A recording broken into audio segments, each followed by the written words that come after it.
Hello friends, नमस्ते। आज मैं आप लोगों को एक बहुत बढ़िया से बिस्किट बना के दिखाने जा रही हूँ, जो है आटा बिस्किट। तो ये बिल्कुल घर के सामान से बन कर के तैयार हो जाएंगे, जिसके लिए हमें बाज़ार से कोई ख़ास चीज़ें लाने की ज़रूरत नहीं है। तो आप देखिए, इसको बहुत अच्छी तरीके से ध्यान से देखिए। यहाँ पर मैंने घी लिया है। ये जो है घी आप डालडा घी भी ले सकते हैं, देसी घी भी ले सकते हैं, और आप ये भी कर सकते हैं कि आधा घी और आधा बटर भी ले सकते हैं। यहाँ पर कस्टर्ड पाउडर था 25 ग्राम, ये मैं यहाँ पे पूरा लिया है। और ये है यहाँ पर मिल्क पाउडर, ये भी 25 ग्राम है। और आटा मैंने यहाँ पर आधा केजी लिया है, ये रेगुलर आटा है। और दूध तो हमें ज़रूरत के अनुसार लेना है। यहाँ पे वनीला एसेंस लिया है, और यहाँ पर मैंने बेकिंग पाउडर, बेकिंग सोडा लिया हुआ है। तो हमारी जो सबसे पहले प्रोसेस होती है, जो ये होती है घी को यहाँ पर फेंटना। तो ये सबसे ध्यान देने वाली बात होती है कि हम कभी भी कोई भी बिस्किट बनाते हैं, तो अगर हम घी को अच्छी तरह से फेंट लेते हैं, घी और चीनी को, तो क्रीम में जो है ना एक वॉल्यूम आ जाता है, वो फूल जाती है, उसमें एयर भर जाती है। तो जिसकी वजह से जो बिस्किट हैं अच्छी तरीके से फूलते हैं। तो ये काम जो मैं मशीन से कर रही हूँ, इसे आप अपने हाथ से भी कर सकते हैं, जिसके लिए आप एक बड़ी सी परात ले लीजिए और उसमें जो घी डाल लीजिए। ये जो घी है मैंने 270 ग्राम लिया है। तो इसको लेके आप हाथों से, हथेलियों से काफ़ी अच्छी तरीके से फेंट सकते हैं। और यहाँ पर मैंने जो है ये बूरा लिया है।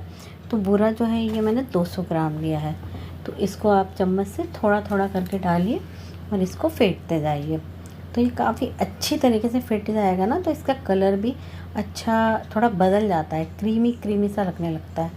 आपको खुद ये महसूस होने लगेगा कि ये काफ़ी अच्छे तरीके से फिट गया है। तो हम इसी तरीके से ना सारा बूरा हम यहाँ पर डालेंगे। आज हमने पिसी चीनी नहीं ली है। आप एक बार बूरे से बनाकर देखिए ये वाले बिस्किट, आपको बहुत मज़ा आएगा। तो अब ये देखिए, यहाँ पर मैंने डाल दिया है पूरा। अब यहाँ पे कस्टर्ड पाउडर डालूँगी, जो मैंने 25 ग्राम अलग मेजर करके रखा था। इसे भी हम यहाँ पर मिक्स कर देंगे। इसमें ना बढ़िया सा फ्लेवर देने के लिए आप 1 चम्मच, छोटा सा टीस्पून आप इलायची पाउडर भी डाल सकते हैं। तो यहाँ पर मैंने इसको फेंट लिया है, और अब मैं यहाँ पर मिल्क पाउडर ऐड कर दूँगी इसी स्टेज पर। मिल्क पाउडर को ऐड करने के बाद भी अच्छी तरह से हमें मिक्स करना है। जब भी हमें कोई चीज़ डालना है तो उसे हमें हर बार मिक्स करते जाना है, ताकि ये अच्छी तरीके से मिक्स हो जाए। अब यहाँ पर मैंने 1 टीस्पून वनीला एसेंस लिया है। बिस्किट बनाते हैं तो वनीला एसेंस का एक अपना ही अलग रोल होता है, उससे एक अच्छी सी खुशबू भी आती है और बिस्किट अच्छे भी लगते हैं। तो अब यहाँ पर आती है बारी ये बेकिंग पाउडर डालने की। तो यहाँ पर मैंने 1 टीस्पून लिया है। तो ये मेजरिंग वाला स्पून है, इससे आप भर करके फ्लैट करके डालिए। और यहाँ पर मैंने ½ टीस्पून ये जो है बेकिंग सोडा लिया है। तो इसको भी अब हम यहाँ पर डाल देंगे। अब हम अच्छी तरीके से इन दोनों चीज़ों को भी मिक्स कर लेंगे, ताकि अच्छे तरीके से सारा जो मिश्रण है बिस्किट का जो बनने जा रहा है, ये पूरा एक जैसा हो जाए। और अब देखिए, फेंटते फेंटते ये इतना फेंट गया है कि इसके अंदर जो है एयर भर गई है। हमें ना ओवर बीट भी नहीं करना है। आप देख लेना, आपको समझ में आ जाएगा। जब अच्छा सा क्रीमी सा टेक्सचर हो जाए ना, तो बस हमें उतना ही फेंटना है। तो यहाँ पर हमें जैसे गाढ़ा लग रहा है ना थोड़ा सा, तो यहाँ पे पहले थोड़ा सा दूध डाल लीजिए, ताकि जो बीटर है अच्छी तरीके से जो है चल जाए। जब आप हाथ से करेंगे तो आपका हाथ जब टाइट टाइट लगने लगे ना आपको, तो तभी आपको थोड़ा सा दूध ऐड कर देना है इसमें, और इसको चलाना है ताकि स्मूथली ये अच्छी तरीके से फिट जाए। बस अब ये एक सार हो गया है, क्रीमी सा हो गया है।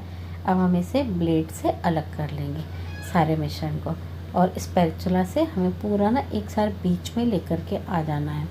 जितना भी साइड में ये लगा हुआ है जो मिश्रण, इसे हमें पूरा बीच में कर लेना है। कुछ भी चीज़ हमारी जो है वेस्ट नहीं होनी चाहिए।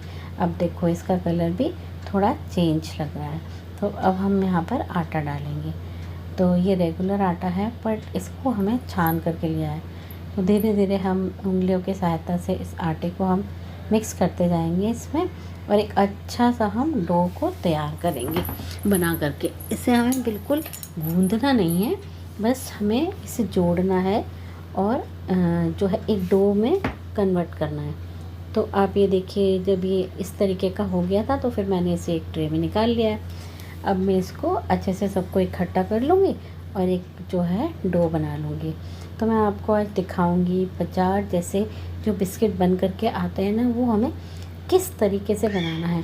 आप मेरी वीडियो को पूरा देखिए तो आपको आगे चल के जो है वो ट्रिक भी पता चलेगी कि अगर आपके पास सांचा नहीं हो तो आप किस तरीके से बिस्किट के ऊपर डिज़ाइन डाल सकते हैं और किस तरीके से बना सकते हैं। देखो मैं इसको थोड़ा थोड़ा ऐसे जोड़ती गई तो अब ये देखो हल्का सा ऊपर से ऑयली सा हो गया है और ये अच्छी तरीके से बन भी गया है, जो है बंध गया है। जैसे हमारा आटा होता है रेगुलर, उसी तरीके से जुड़ गया है ये आपस में। तो बस ऐसे ही हमें बड़ा सा एक रोल सा बना करके इसको अच्छे से और हमें रख लेना है। तो अब इसी में से हमको थोड़े से पोर्शन लेने हैं और फिर हम बिस्किट को इसी में से बनाएंगे। तो बड़े बड़े जो जैसे एक होता ना रोटी से थोड़ा बड़ा गोला, मतलब इस तरीके का हम ले लेंगे और इसको हाथों से बेलते हुए देखो ऐसा चिकना सा हम करते जाएंगे। ऐसे रोल करेंगे ना हम इसको, तो ये एक पूरा अच्छे से बन के तैयार हो जाएगा और इसको हम साइड में रख लेंगे। अब ट्विस्ट आता है यहाँ पर, जो है ना मैंने एक ये मशीन ली है जिससे हम नमकीन सेव बनाते हैं, चकले बनाते हैं। ये ज़्यादातर सभी घरों में होती है। तो आज हम इसके यूज़ से आपको बताऊँगी। तो यहाँ पर देखो मैंने ये चौड़ी वाली जो है ना प्लेट ली है, ये वाली। इसको हम अच्छे तरीके से साफ़ कर लेंगे और इसको हम यहाँ पर फिट कर लेंगे। पर हम क्या करेंगे, यहाँ पे ना थोड़ा सा इसमें ऑयल लगा लेंगे, हम ग्रीस कर लेंगे इसको ऑयल से या घी से, आप किसी चीज़ से भी इसको ग्रीस कर लीजिए ताकि जो हम डो इसके अंदर डालेंगे ना तो वो ईज़िली निकल जाएगा। तो यही है हमारी एक सीक्रेट ट्रिक जिससे जो हम बिस्किट बनाएंगे तो वो बिल्कुल ही मार्केट जैसे लगेंगे। आप देखना कितने अच्छे बढ़िया कुरकुरे और डिज़ाइनर वाले बिस्किट बन के तैयार होंगे।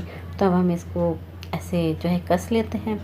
ये देखिए मशीन को फिट कर लेते हैं यानी कि हम, और इसके अंदर जो हमने रोल बना के रखा था ना आटे का, तो हम उसको अब डालेंगे। तो ये मशीन को कुछ ऐसे करना है, इसको दबा करके, और ये इस तरीके से इसके ऊपर फिट हो जाती है। तो अब हम इसमें ये जो रोल बना के रखा था इसे डाल लेंगे। ये देखो ऐसे डल गया ना। अब इसमें जो ऊपर का हिस्सा खाली हुआ है ना, उसमें भी हम थोड़ा भर लेंगे। कहने का मतलब ये है कि हमें से पूरा भर लेना है हम, ताकि ये बंद हो जाए, बस इतना भरना है हमें। और इसको अच्छे से हम कस लेंगे इसको, ठीक है ना। देखो आप इस तरीके से। अब हम क्या करेंगे, एक ट्रे के ऊपर या किसी भी थाली पे या बटर पेपर लेकर थोड़ा सा आप मैदा छिड़क लीजिए उसके ऊपर, और हम इसको दबाते हुए ना लंबी लंबी हमें स्ट्रिप्स निकालनी है इसकी। तो आप देखो ऐसे करके आप प्रेस करोगे ना तो ये देखो लंबी लंबी स्ट्रिप्स निकल जाएंगी। अब ये बनाना कितना इजी हो गया, चाकू से इसे काटते जाइए और बिस्किट के ऊपर देखो कितने बढ़िया कांटेदार डिज़ाइन बन के तैयार हो गए हैं। अब जब ये बेक होंगे ना तब ये बढ़िया लगेंगे और भी अच्छे लगेंगे। तो अब हम क्या करेंगे, बेकिंग ट्रे के ऊपर सारे अपने बिस्किट्स को लगा लिए और देखो मैंने यहाँ पर इसको बेक कर लिया है। यहाँ पे देखो इस तरीके से कितने बढ़िया लग रहे हैं। अब इसको लग ही नहीं रहा देखकर कि ये हमने घर में बनाया है, और ये बढ़िया से ना कुरकुरे भी बने हैं। तो ये एक तरीका है बिस्किट को बनाने का।